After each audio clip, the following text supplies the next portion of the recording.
Lu tahu nggak bro? Banyak BUMN di Indonesia yang katanya rugi, padahal rakyat tiap bulan bayar terus. Listrik nggak nunggak, beli BBM juga jalan terus. Tapi kenapa bisa rugi? Pertama, beban sosial dan politik.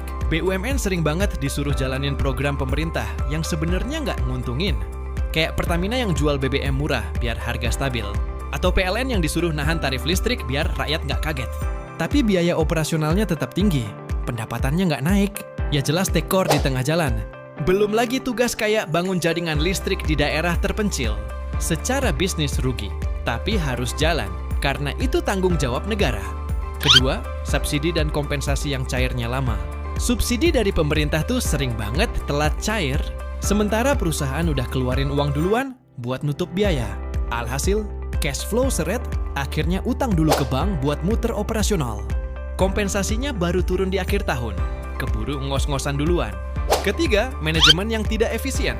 Masih banyak struktur organisasi yang gemuk, proyek nggak fokus, rapat dan perjalanan dinas boros, tapi hasilnya nggak kelihatan. Uang keluar banyak, tapi nggak ada nilai tambah buat perusahaan.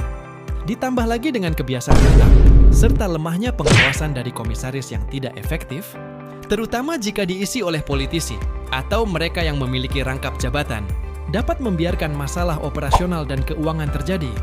Keempat, gaji dan tunjangan pejabat yang kebangetan. Gajinya udah tinggi, masih dapat bonus, tunjangan, dan fasilitas mewah. Kalau perusahaannya untung sih nggak masalah. Tapi kalau lagi rugi dan pejabatnya masih gaya hidup mewah, ngeselin.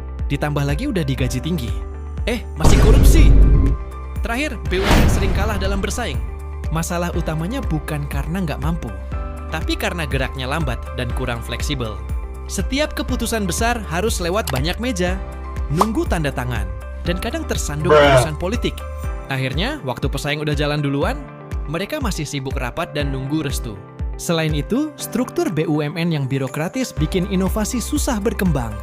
Mau ubah strategi, bikin produk baru, atau ekspansi ke pasar luar negeri, semuanya butuh waktu panjang. Padahal di dunia bisnis, yang cepat itu yang menang. Belum lagi risiko intervensi dari pihak luar, yang kadang lebih mikirin kepentingan politik daripada kelangsungan bisnis. Jadi walaupun sumber dayanya besar, kalau cara kelolanya masih ribet, ya susah juga buat bersaing sama perusahaan yang lebih lincah dan fokus cari untung. Bukan karena BUMN nggak punya potensi bro, tapi karena cara mainnya masih terlalu birokratis buat dunia yang serba cepat kayak sekarang.